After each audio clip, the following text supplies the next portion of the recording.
하나님의 말씀 에베소서 2장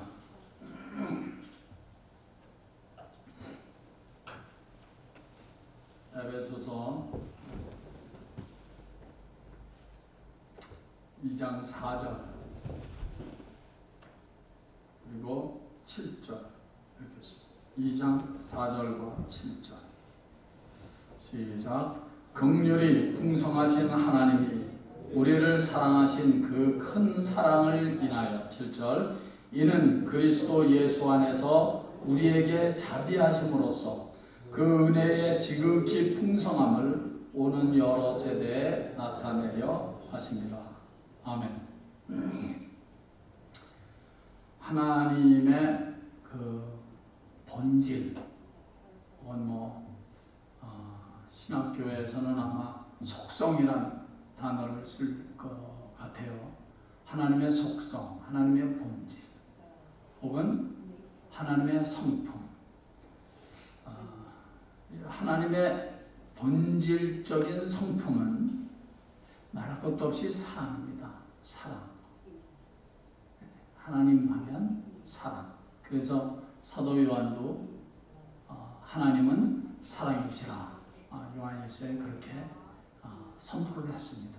사랑이다. 물론 이 사랑은 세상에서 말하는 사랑과는 본질적으로 다릅니다. 이 세상은 하나부터 10가지가 다 말은 사랑을 말합니다. 도덕적인 사랑, 윤리적인 사랑. 그런데 우리 성경에서 하나님의 사랑을 말할 때 이 사랑은 그런 도덕적인 윤리적인 차원의 사랑과는 근본적으로 다릅니다. 이 하나님의 사랑과 성경에서 말씀하시는 하나님의 사랑과 세상에서 말하는 도덕적인 윤리적인 차원에서의 사랑과 이 동일시하기 때문에 복음의 핵심을 가지 못하는 것입니다. 성경에서 말하는 사랑은 예수 그리스도의 십자가의 죽음을 떠나서는 말할 수 없습니다. 그리고 말해서도 안 되고요.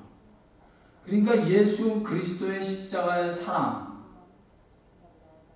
그 사랑과 세상에서 말하는 도덕적인 윤리적인 차원에서의 사랑, 이게 같을 수가 있습니까? 같을 수가 없죠. 근데 자꾸 성경에서 말하는 이 어마어마한 깊고 높고 넓은 이 사랑을 세상에서의 도덕적인 윤리적인 사랑의 차원과 자꾸 동일시하니까 이게 복음에서 말하는 사랑이나 모슬렘도 좋다, 불교도 좋다, 무슨 그냥 다 좋은 거예요. 세상의 종교가 다 좋은 거예요. 다 똑같이 사랑이라고 취급하니까 이게 참 우리 복음을 만난 하나님의 자녀들로서는 참 이게 가슴을 치고 통탄할 일입니다. 이건 같은 게 아니에요. 본질적으로 달라요. 본질적으로. 이 본질적인 속성, intrinsic attributes 그렇게 말합니다. 그러니까 본질적으로 다른 거예요. 본질적으로. 성경에서 말씀하시는 하나님의 사랑이 죄인된 인간들과 관계가 돼서 말을 하면, 다시 한번 말씀을 드릴게요. 성경에서 말하는 하나님의 사랑이 죄인들에게 연관되면 그 사랑은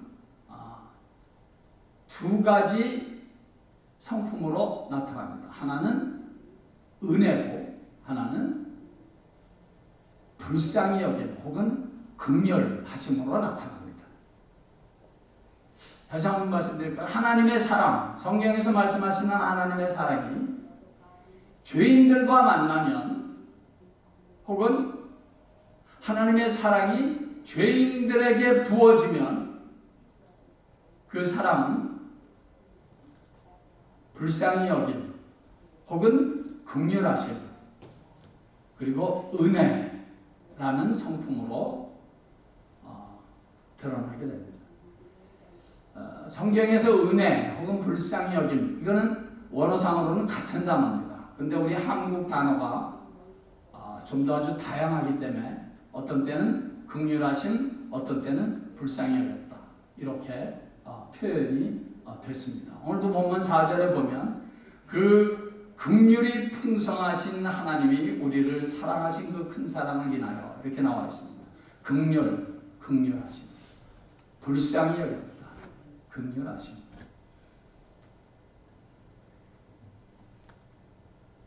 그러니까 하나님의 사랑, 이 사랑이라는 것은 너무나 넓고 크고 깊고 높고, 이 하나님의 사랑은 어떻게 인간의 말로는 다 표현이 안 되는데, 그 하나님의 사랑이 죄인들에게 부어지고 죄인들과 만나면 그 사랑은 불쌍히 여기신다, 긍휼히 여기신다 라는 성품과, 그리고 은혜라는 축복으로 이렇게 나타나게 됩니다.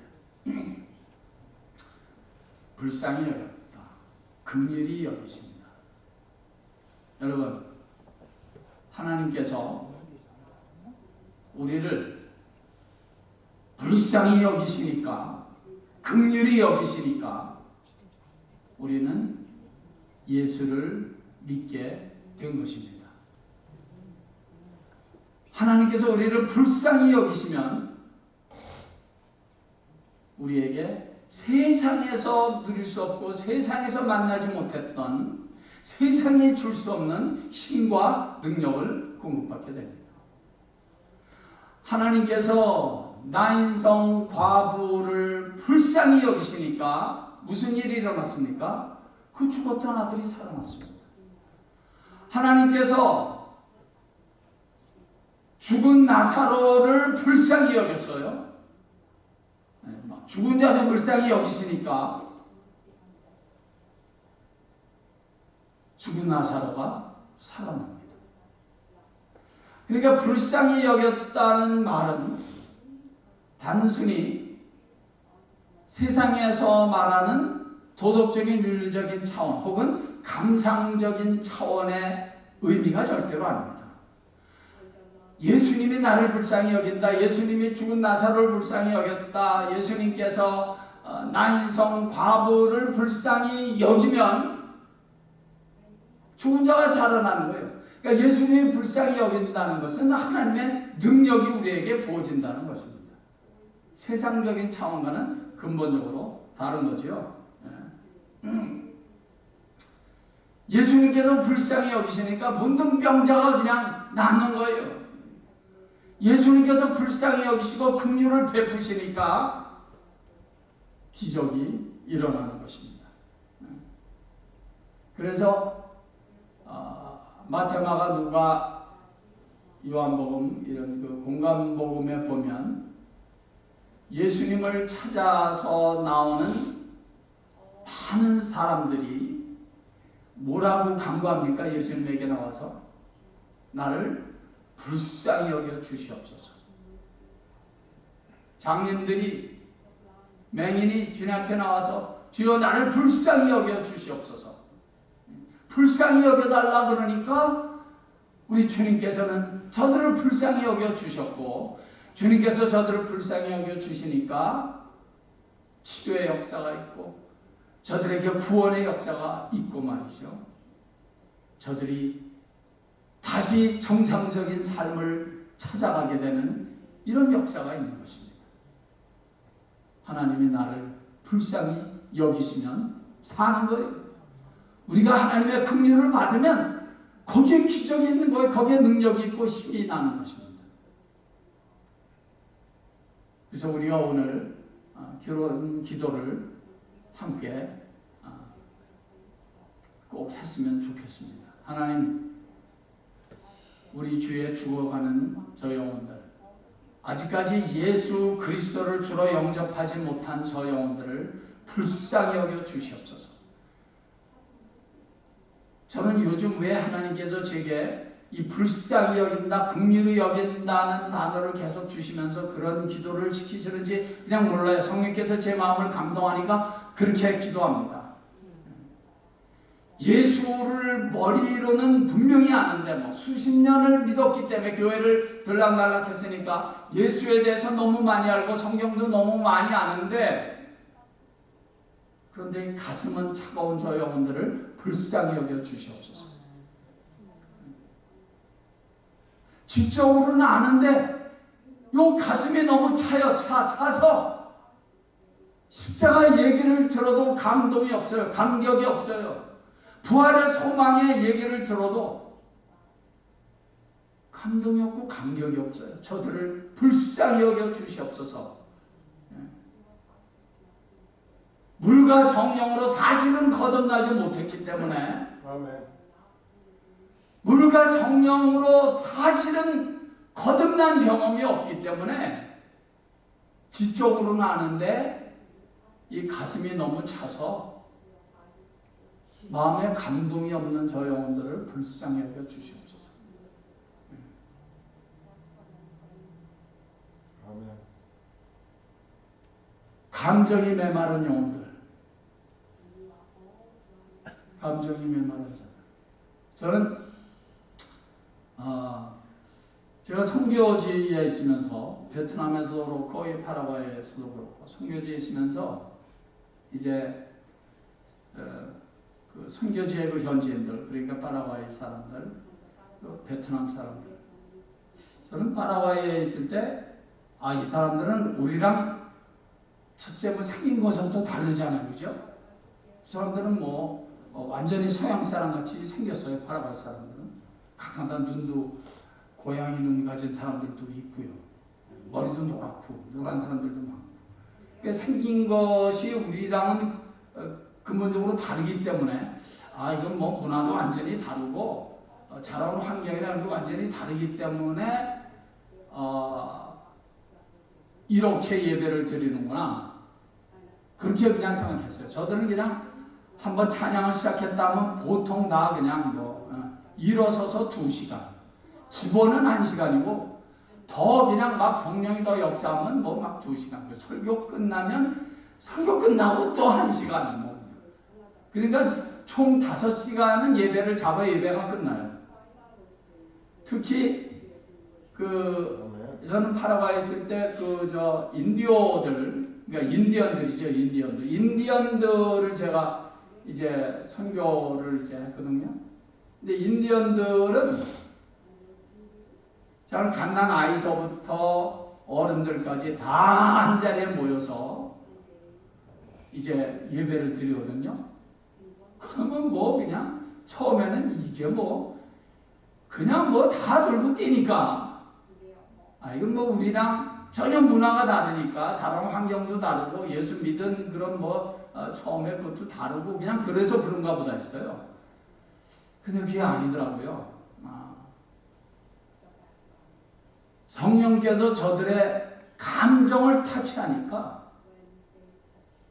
저들은 사실 성경도 잘 못 읽어요. 이게 문맹은 아니지만 성경을 잘 읽는 사람들도 별로 없어요. 그 인디어들은 그래요.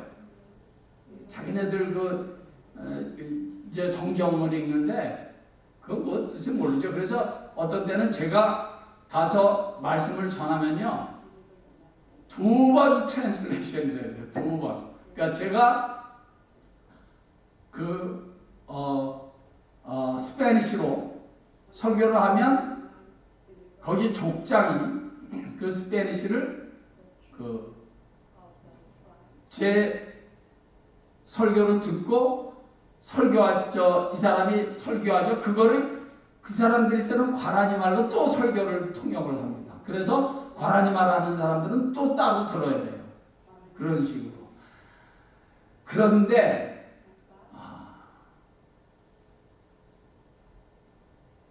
저들이 그 주님을 사랑하기 때문에 주 앞에 드리는 그 예배의 열정만큼은 그 누구에게도 못지가 않습니다. 그래서 저는 그 사람들이랑 우리랑 근본적으로 생긴 것부터 문화도 다르기 때문에 그런 줄 알았는데, 제가 베트남에 가보니까 그 사람들은 우리랑은 좀 그래도 같은 아시아권이고 좀 비슷하게 생겼잖아요. 그리고 또 사람들이 저보고 베트남 사람이랑 많이 닮았대요. 이제 좀 얼굴이 좀 마르고 좀 그래서 그런 모양이에요. 좌우간 그런 말 들을 때마다 저는 그러죠. 너는 이렇게 잘생긴 베트남 사람을 본 적이 있느냐? 좌우간 그 사람들 우리랑 비슷하게 생겼잖아요. 걔네들은 더해요, 더. 좌우간 한 가지 노래를 제가 잊지 않죠. 뭐 오랫동안 같이 예배를 드렸으니까 주의 성령이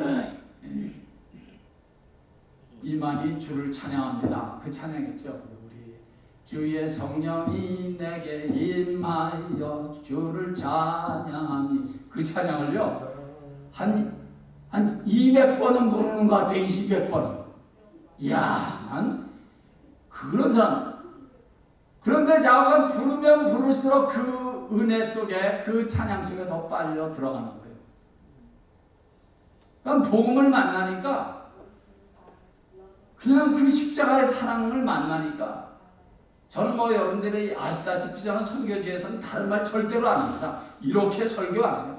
그냥 예수의 십자가만 전하는 거예요. 복음만 전하는 거예요. 그냥 예수의 십자가 보혈의 피 이것만 전해요. 그냥 그 말 한마디 한마디 듣고 저들이 주님을 향한 그 열정은 그건 아무도 따라갈 수가 없습니다. 잊지 마세요. 하나님의 사랑이 하나님의 사랑. 이 사랑이라는 단어는 우리 너무나 쉽게 접하는 단어지만 이 하나님의 사랑이 죄인들에게 부어지면 불쌍히 여기심 혹은 긍휼하심 혹은 그것이 은혜로 나타나는 것입니다.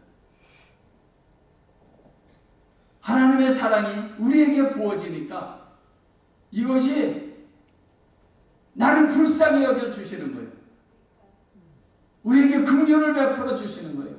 우리에게 은혜를 부어주시는 거예요.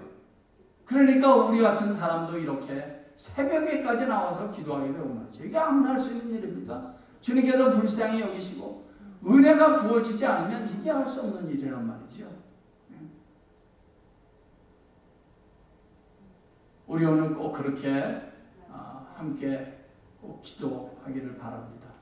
우리 HD 은혜교회를 통해서 하나님의 사랑이 우리 주위에 저 믿지 않는 이 하이데저트 이 지역에 이 복음을 만나지 못한 사람들이 얼마나 많이 있겠어요.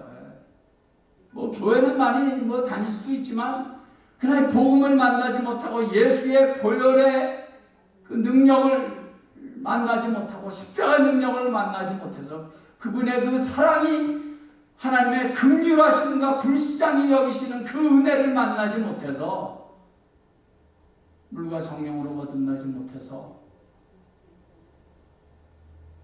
가슴이 완전히 식어서 죽어버린 그 영혼들을 우리 HD 은혜교회에 붙여주시고 우리 성도들에게 붙여주시고 우리 교회에 오는 자마다 그런 하나님의 불쌍하심을 만나고 경험하는 그런 구원의 역사가 은혜의 역사가 그런 성령 충만한 역사가 우리 교회 차오넘치게 주시옵소서.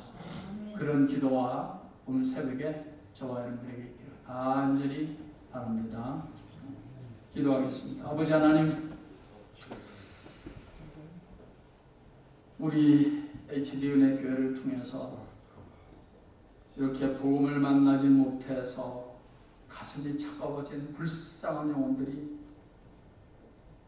하나님의 긍휼히 여기심과 하나님의 불쌍히 여기시는 은혜를 만나